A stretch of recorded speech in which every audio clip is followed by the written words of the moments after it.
ದಕ್ಷತೆ ನ್ಯೂಸ್ಗೆ ಸ್ವಾಗತ. ನಾನು ಶಶಿಕಾಂತ್ ತೇರ್ದಾಳ್.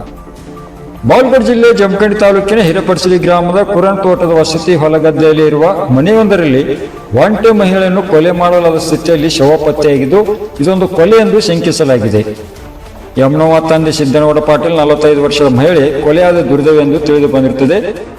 ಕೊಲೆಯಾದ ಮಹಿಳೆ ಯಮನೋವ ಅವರ ಕತ್ತು ಹಿಸುಕಿ ಹಾಗೂ ಕೈ ಭಾಗದಲ್ಲಿ ಗಾಯಗಳಾಗಿರುವ ಗುರುತುಗಳು ಪತ್ತೆಯಾಗಿದ್ದು, घटना ಸ್ಥಳಕ್ಕೆ ಬಾಗಲಕೋಟೆ ಜಿಲ್ಲಾ SP Siddharth Goyal, DSP Syed Roshan Zameer, CPI Mallappa Maddi, Savali PSI Appana Aigali, ASI Raju ಮಣಗಳು ಸೇರಿದಂತೆ ಪೊಲೀಸ್ ಸಿಬ್ಬಂದಿಗಳು ಉಪಸ್ಥಿತರಿದ್ದು, ಸಾವಳಿ ಪೊಲೀಸ್ ಠಾಣೆ ವ್ಯಾಪ್ತಿಯಲ್ಲಿ ಈ ಘಟನೆ ನಡೆದಿದ್ದು, ಪೊಲೀಸರು ಆರೋಪಿಗಳ ಪತ್ತೆಗೆ ಬಲೆಯನ್ನು ಬೀಸಿದ್ದು ತನಿಖೆಯನ್ನು ಮುಂದುವರಿಸಿದ್ದಾರೆ ಎಂದು ತಿಳಿದು ಬಂದಿರುತ್ತದೆ.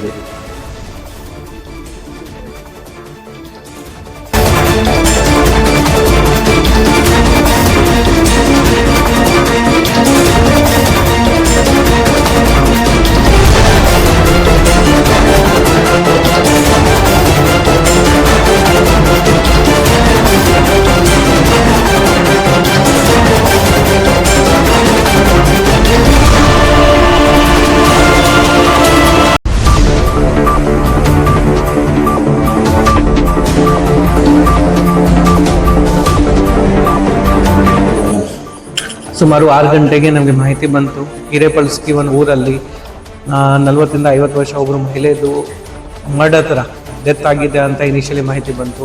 ನಮ್ಮ PSI, ನಮ್ಮ ಇನ್ಸ್ಪೆಕ್ಟರ್, ನಮ್ಮ DSP ಅವರು ವಿಸಿಟ್ ಮಾಡಿದಾಗ ನಮಗೆ ಮರ್ಡರ್ ಥರ ಅಂತ ಡೌಟ್ ಬಂತು. ಆ ವಿಚಾರವಾಗಿ ನಾವು ಸೀನ್ ಆಫ್ ಕ್ರೈಮ್ ಆಫೀಸರ್ಸಿಗೆ ಕರೆದಿದ್ದೀವಿ. ಈಗ ಅವರು ಸೀನ್ ಇನ್ಸ್ಪೆಕ್ಟ್ ಮಾಡ್ತಾ ಇದ್ದಾರೆ. ನಾನು ಕೂಡ ಸ್ಕ್ರೀನ್ ವಿಸಿಟ್ ಮಾಡಿದ್ದೀನಿ. ಈ ವಿಚಾರವಾಗಿ ಮತ್ತೆ ಯಾವ ರೀತಿ ಆಗಿದೆ, ಆಫೀಸ್ ಏನಾಗಿದೆ ನಾವು ತನಿಖೆ ಮಾಡ್ತಾ ಇದ್ದೀವಿ. ಈಗ ತನಿಖೆ ಆದ ನಂತರ ಗೊತ್ತಾಗುತ್ತೆ ಯಾವ ರೀತಿ ಆಫೆನ್ಸ್ ಆಯಿತು. ಕೆಲವು ಜನಕ್ಕೆ ನಾವು ಡಿಟೈನ್ ಮಾಡಿದ್ದೀವಿ, ಬಟ್ ಆಸ್ ಸಸ್ಪೆಕ್ಟರ್ ಅಷ್ಟೇ ಹೇಳಿದ್ದೀವಿ. ಈಗ ಇದು ಇನ್ಸಿಡೆಂಟ್ ಗೊತ್ತಾದ ನಂತರ ನಮಗೆ ಈಗ ಜಸ್ಟ್ 2-3 ಅವರ್ಸ್ ಅಷ್ಟೇ ಆಯಿತು. ಅವರು ಇನ್ವೆಸ್ಟಿಗೇಷನ್ ಮಾಡ್ತಾ ಇದ್ದಾರೆ.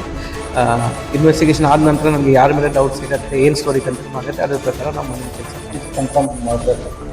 ಮಾಡೋ ಥರನೇ ಅಪೀರ್ ಆಗ್ತಾ ಇದೆ. ಮಾಡೋ ಲೆಕ್ಕ ಹಾಕಿನೇ ನಾವು ತಗೋತಾ ಇದ್ದೀವಿ. ಆ ಸೀರಿಯಸ್ನೆಸ್ಸಿಂದನೇ ಇನ್ವೆಸ್ಟಿಗೇಷನ್ ಮಾಡ್ತಾ ಇದ್ದೀವಿ.